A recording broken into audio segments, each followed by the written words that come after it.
주님 감사합니다. 오늘도 하나님 겨자씨에 알만한 그 믿음을 우리에게 주실 줄 믿습니다.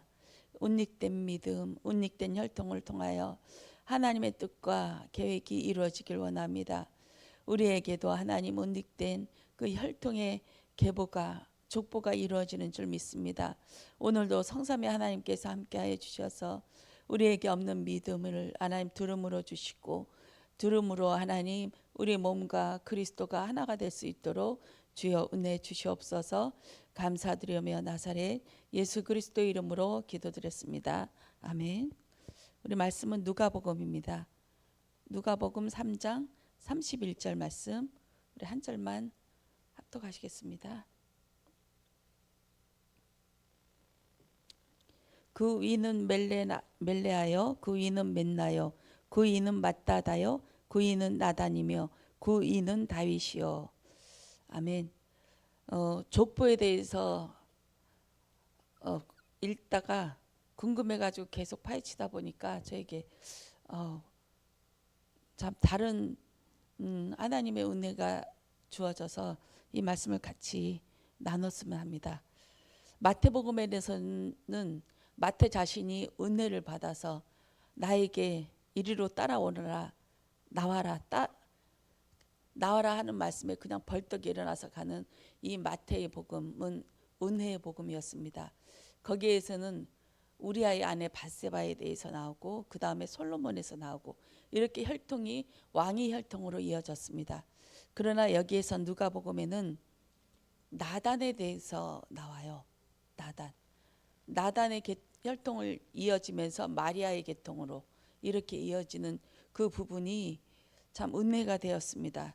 왜 이렇게 나단으로 갔을까? 나단이란 사람이 누구일까? 하면서 찾아봤습니다. 나단은 밧세바의 세 번째 아들입니다. 밧세바가 낳은 아들 중에 첫 아들은 죽고 그 다음에 네 번째 아들이 솔로몬이고 그 위에 바로 형이 나단이라고 이렇게 나왔습니다. 나단이 도대체 어떤 자일까?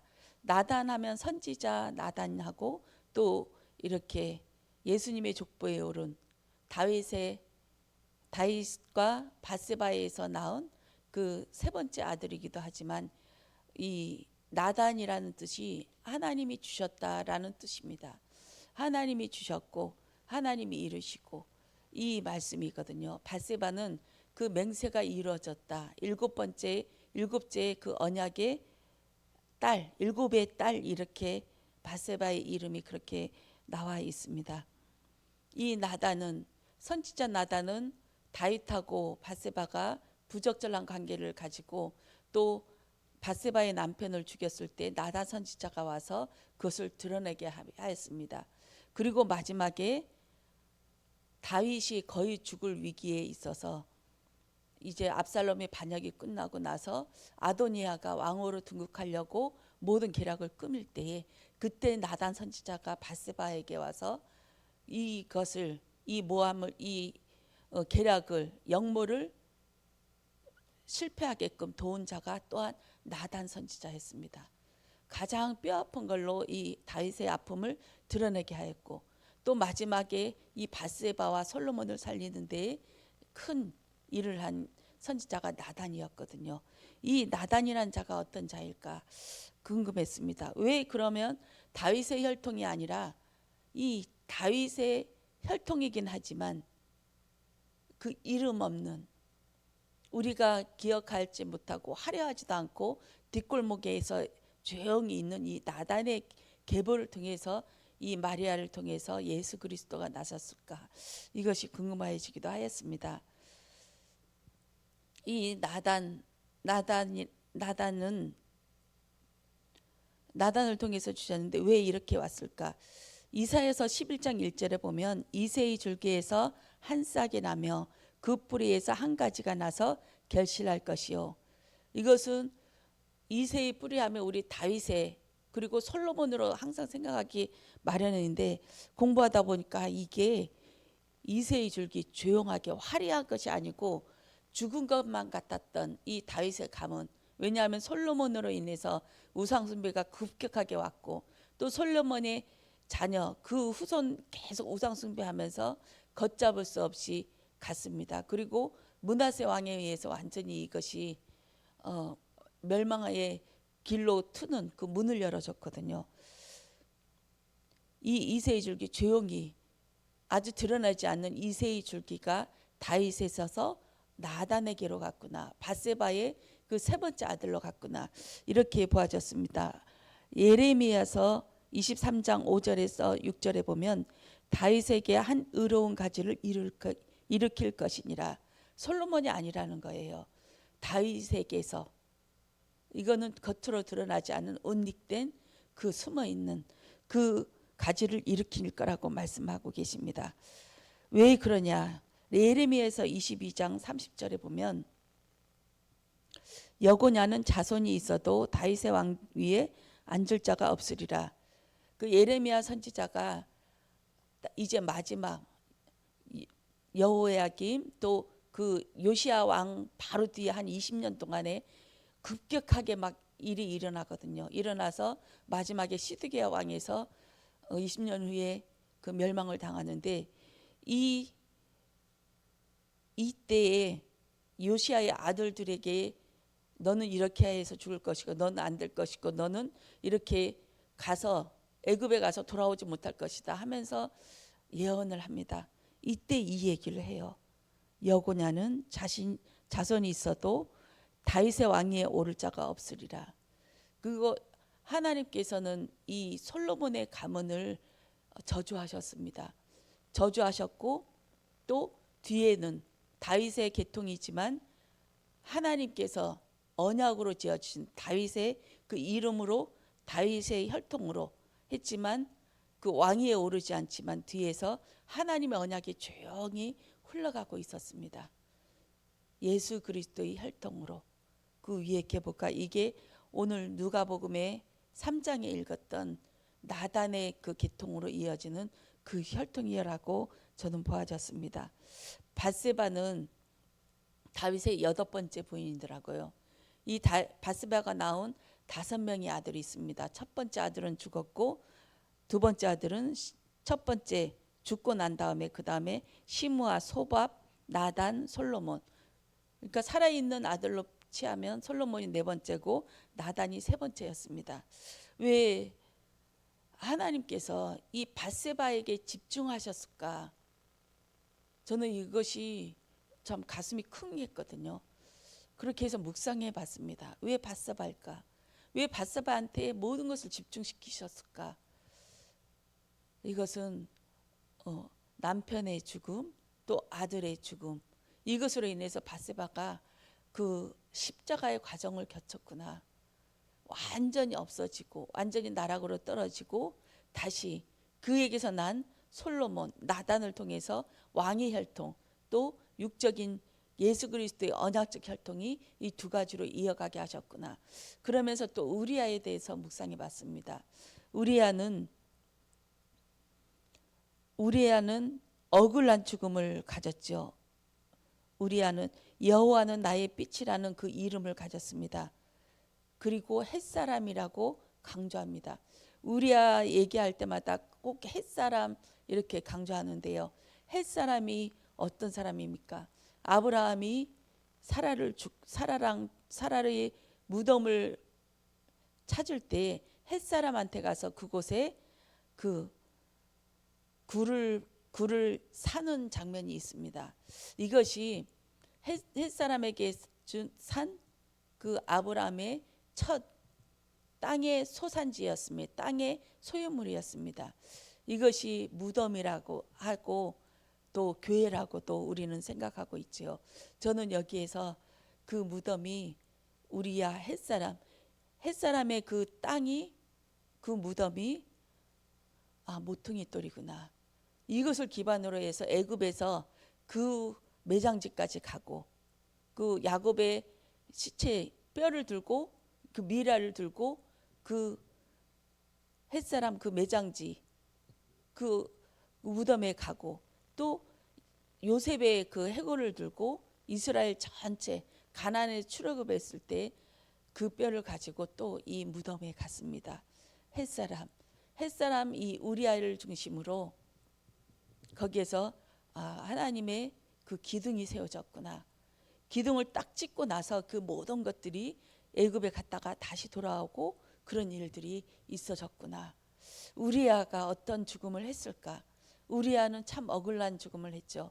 다윗은 전쟁이 일어나는데도 예루살렘 성에 거하면서 낮잠도 자고 또 낮잠 자다 심심하니까 옥상에 올라왔다가 바세바가 목욕하는 것을 보았습니다.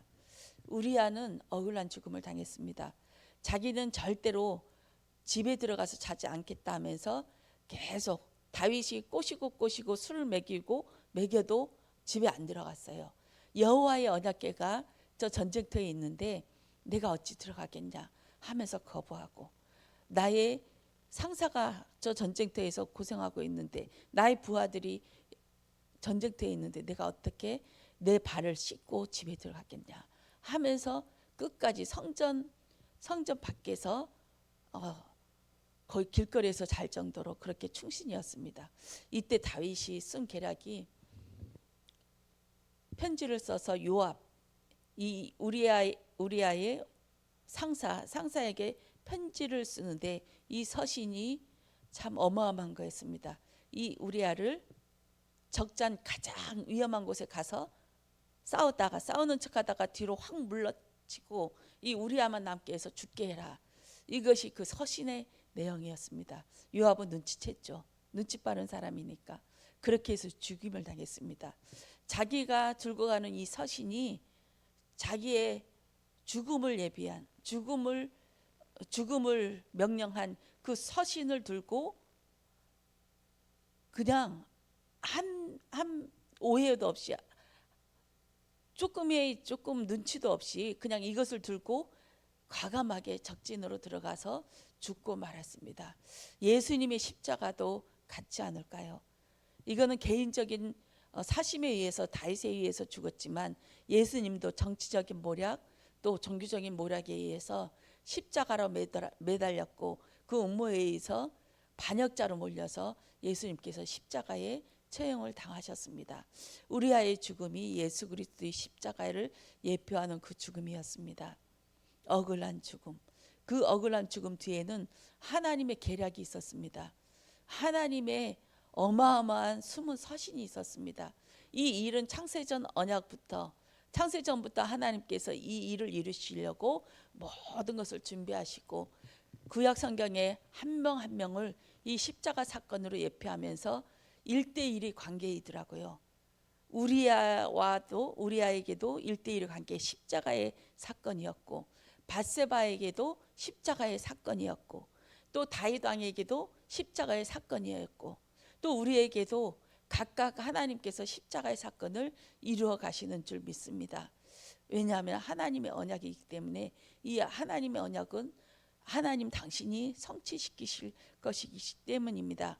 겨자씨 만난 믿음, 이것은 보이지 않지만 우리의 왕위의 계통이 화려함이 아니라 숨어있는 그 나단을 통해서 우리에게 숨어든 그 언약적 그 흐름이 우리에게 있는 줄 믿습니다. 은닉된 믿음, 은닉된 혈통, 우리는 보이지 않지만 그 믿음이 우리에게 들어와서 흘러가고 있습니다. 지금은 우리 자녀들이 별로 시원치 않고 하나님 앞에 서 있는 것 같지도 않고, 이게 과연 구원 받았나 안 받았나 이렇게 의심할 정도로 우리는 많이 고민을 하고 있습니다. 그러나 이 혈통이, 은닉된 이 혈통이 우리 안에 흘러가고 있고, 이 흘러간 믿음이 계속 우리 자녀를 통해, 우리 교회를 통해 이루어 나가시는 줄 믿습니다. 이거는 아들의 믿음이기 때문입니다. 그 아들의 믿음은 나의 믿음이 아니라, 나의 믿음이 조금이냐 크냐 이거와 상관이 없고, 예수가 믿는 그 믿음이 우리 안에 들어왔기 때문에 그 믿음대로 행하실 것이기 때문이다. 그래서 우리는 처음에는 믿지 못하는 자지만 그 예수님이 우리를 믿고 하나님께서 그 이루실 언약을 예수님이 믿고 있었기 때문에 그 믿음이 우리 안에 들어왔고, 그 믿음이 나의 것 되게 하나님께서 역사하실 줄 믿습니다. 이것이 밧세바가 당한 그 십자가의 죽음, 또 우리아가 당한 그 십자가의 죽음을 통해서 우리에게 그리스도만 남는 인생으로 분명히 살게 하실 줄 믿습니다. 엘리야도 사라지고 모세도 사라지고 오직 예수만 남는 그 혈통적 믿음, 운익된 그 믿음이 오늘도 우리 말씀을 통해서 우리 장로의 헌신 예배를 통해서 이루어지길 소원합니다. 기도하겠습니다. 주님 감사합니다. 보이진 않지만 분명히 그 하나님의 약속은 이루어지고 있는 줄 믿습니다. 오늘도 당신의 말씀을 통해서 아버지 이 말씀을 이루어지시는 그 하나님을 찬양할 수 있도록 오늘도 예배에 승리하게 하옵소서. 감사드리며 나사렛 예수 그리스도 이름으로 기도드렸습니다. 아멘.